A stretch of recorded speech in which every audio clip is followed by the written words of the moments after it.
नमस्कार दोस्तों, question discussion के अगले वीडियो में आपका स्वागत है।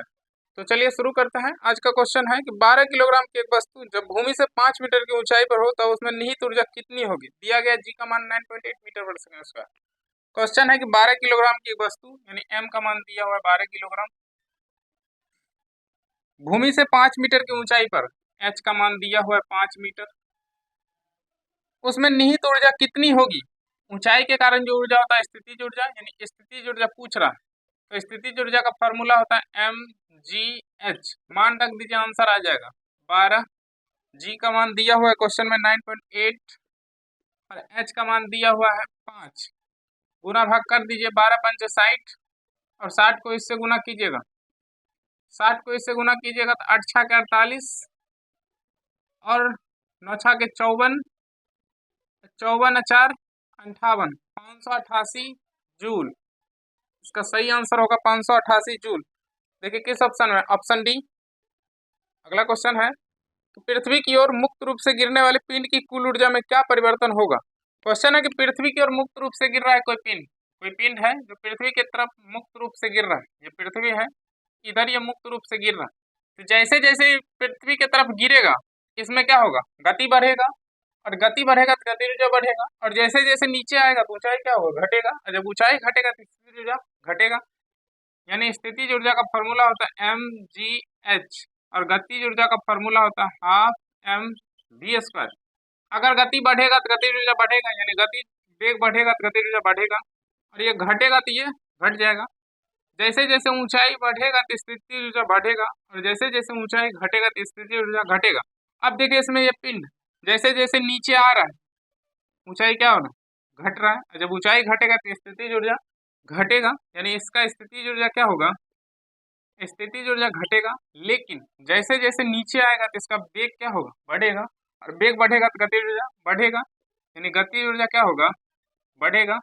नहीं, एक ऊर्जा बढ़ रहा है और एक ऊर्जा घट रहा है, लेकिन इसके कुल ऊर्जा में कोई परिवर्तन नहीं होगा, कुल ऊर्जा में कोई परिवर्तन नहीं होगा, नियत होगा। जैसे जैसे वस्तु नीचे गिरेगा स्थितिज ऊर्जा घटेगा, काहे कि ऊंचाई घटेगा, और जैसे जैसे नीचे गिर रहा है ऊंचाई घट रहा है, लेकिन इसका वेग क्या हो रहा है, बढ़ रहा है, और जब वेग बढ़ेगा गतिज ऊर्जा बढ़ेगा, लेकिन इसके टोटल ऊर्जा में कोई परिवर्तन नहीं होगा। जैसे हमारे दो जेब में 10-10 रुपया है, एक जेब में 10 रुपया, एक जेब में 10 रुपया, हमारे पास टोटल 20 रुपया है, 10-10-20। एक जेब से पैसा निकाल के दूसरा जेब में रख लिया, एक जेब में पैसा घट रहा है और एक जेब में पैसा बढ़ रहा है, लेकिन टोटल पैसा पर कोई फर्क नहीं पड़ रहा है। वहीं यहाँ देखिए, एक ऊर्जा घट रहा है, एक ऊर्जा बढ़ रहा है, लेकिन इसके टोटल ऊर्जा पर कोई फर्क नहीं पड़ रहा है, यानी टोटल ऊर्जा क्या होगा, नियत। अब ऑप्शन को पढ़िए, इसमें कोई परिवर्तन नहीं होगा, इसमें कोई परिवर्तन नहीं होगा, इसके टोटल ऊर्जा पर कोई परिवर्तन नहीं होगा। यह आंसर सही है, ऑप्शन ए। अगला क्वेश्चन है कि 10 किलोग्राम की एक वस्तु 5 मीटर पर सेकंड की गति से गतिमान है, वस्तु की गति ऊर्जा क्या होगा। क्वेश्चन है कि 10 किलोग्राम यानी एम का मान दिया हुआ है 10 किलोग्राम और 5 मीटर पर सेकंड की गति से गतिमान है, यानी भी का मान दिया हुआ है 5 मीटर पर सेकंड।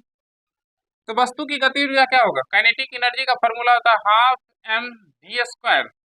मान रख दीजिए, एम का मान है 10, भी का मान है 5, स्क्वायर है तो स्क्वायर कर दीजिए, 2 पंचे कितना 10, और 5 25 और 5 से गुना कीजिएगा तो 25 पंचे कितना 125 जूल। आंसर देख लीजिए किस ऑप्शन में है, पहले ऑप्शन में 125 जूल।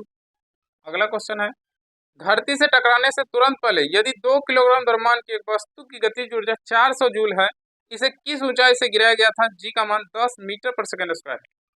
क्वेश्चन है कि 2 किलोग्राम द्रव्यमान की एक वस्तु यानी एम का मान दिया हुआ है 2 किलोग्राम की एक वस्तु जिसकी गतिज ऊर्जा 400 जूल है, यानी काइनेटिक एनर्जी इसका 400 जूल है, इसे किस ऊंचाई से गिराया गया था, यानी एच किस ऊंचाई से गिराया गया था, और जी का मान दिया हुआ है 10 मीटर पर सेकंड स्क्वायर।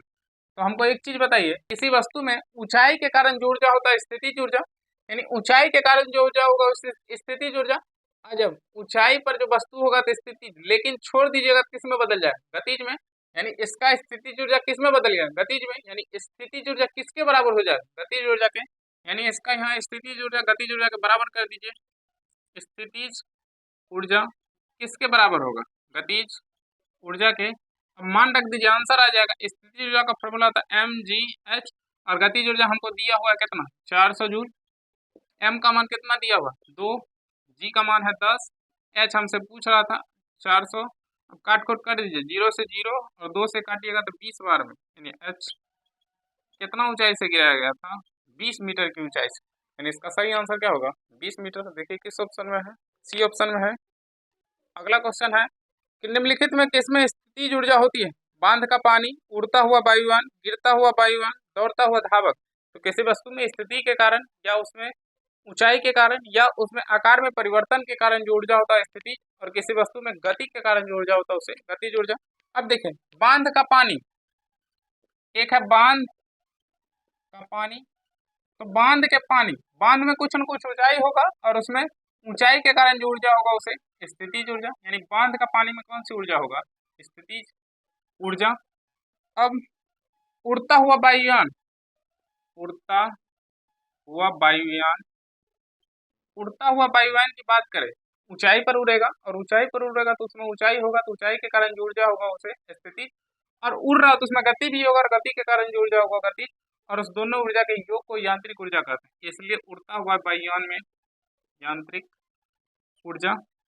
अगला है गिरता हुआ वायुयान, गिरता हुआ वायुयान, तो जब गिरेगा तो इसमें केवल गति होगा, और गति के कारण जो ऊर्जा होगा उसे गतिज ऊर्जा। एक और ऑप्शन है कि दौड़ता हुआ धावक, दौड़ता हुआ धावक, दौड़ता हुआ धावक, दौड़ रहा हो तो उसमें भी गति है, तो गति के कारण जो ऊर्जा होगा उसे गतिज ऊर्जा। अब ऑप्शन को छांट लीजिए, कौन सी इसका सही आंसर कौन सा होगा, स्थितिज ऊर्जा पूछ रहा है। देखिए 3 ऑप्शन में है गतिज ऊर्जा और 1 ऑप्शन में स्थितिज ऊर्जा, इसका आंसर होगा बांध का पानी। अगला क्वेश्चन है कि निम्नलिखित में कौन सी वस्तु में स्थितिज ऊर्जा होगी, चलती हुई गोली, चल रहा है गोली तो उसमें गति होगा तो गतिज ऊर्जा होगा उसमें। अगला ऑप्शन बहने वाली हवा, बहने वाली हवा में भी गति है, और गति के कारण जो ऊर्जा होगा गतिज ऊर्जा, इस दोनों में तो गतिज ऊर्जा है। एक लुढ़कता हुआ पत्थर, लुढ़केगा तो उसमें भी गति होगा, गति के कारण जो ऊर्जा होगा उसे गतिज। अब एक ऑप्शन बच गया, उठाया हुआ हथौड़ा, उठाइएगा हथौड़ा को, उसमें ऊंचाई होगा, और ऊंचाई के कारण जो ऊर्जा होगा स्थितिज ऊर्जा, यानी इसका सही आंसर क्या होगा, ऑप्शन डी। अगला क्वेश्चन है कि यदि 10 किलोग्राम भार की एक बाइसिकल 20 मीटर पर सेकंड की गति से चलती है तो बाइसिकल की गतिज ऊर्जा क्या होगा। अब कितना बार गतिज ऊर्जा निकाले हैं, आप इस क्वेश्चन का आंसर निकाल करके कमेंट बॉक्स में छोड़ दीजिएगा। अगला क्वेश्चन है 14 किलोग्राम द्रव्यमान की एक वस्तु 5 मीटर पर सेकंड के समान वेग से आगे बढ़ रही है, वस्तु में निहित गतिज ऊर्जा ज्ञात कीजिए। गतिज ऊर्जा पूछ रहा है तो गतिज ऊर्जा का फॉर्मूला था half M V square, half M V square मान रख दीजिए, आंसर आ जाएगा। कितना बार हम निकाले हैं आप अपने से निकाल लीजिएगा। चलिए अगला क्वेश्चन पर बढ़ते हैं। अगला क्वेश्चन है कि निम्नलिखित में से किसमें गतिज ऊर्जा नहीं होगी, यानी आपको 4 ऑप्शन दिया, उसमें पता करना है कि किसमें गतिज ऊर्जा नहीं है। तो पहला ऑप्शन देखिए, लुढ़कता हुआ पत्थर, तो लुढ़क रहा पत्थर तो गति होगा, तो गति के कारण जो ऊर्जा होगा गतिज ऊर्जा, यानी पहला ऑप्शन तो होगा नहीं। दूसरा गिरता हुआ नारियल, गिरता हुआ नारियल में भी गति होगा तो गतिज ऊर्जा होगा उसमें। अगला उठा हुआ हथौड़ा, उठा हुआ हथौड़ा में ऊंचाई होगा, ऊंचाई के कारण जो ऊर्जा होता है स्थितिज ऊर्जा। और एक गतिमान कार, कार गति में है उसमें भी गतिज ऊर्जा होगा। एक ही ऑप्शन है उठा हुआ हथौड़ा, इसमें क्या ऊर्जा होगा, स्थितिज ऊर्जा, यानी इसका सही आंसर क्या होगा, ऑप्शन सी। अगला क्वेश्चन है, इनमें से किस वस्तु के पास गतिज ऊर्जा नहीं होती है। बहता हुआ हवा, बहता हुआ हवा में गति होगा तो उसमें गतिज ऊर्जा होगा।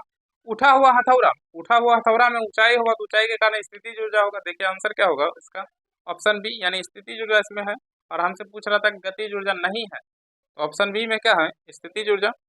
और अगला ऑप्शन को देखिए, लिखा हुआ लुढ़कता हुआ पत्थर, तो लुढ़केगा तो गति होगा, उसमें भी गतिज ऊर्जा होगा। अगला ऑप्शन चलती गोली, चलेगा गोली तो उसमें भी गति होगा, उसमें गतिज ऊर्जा होगा।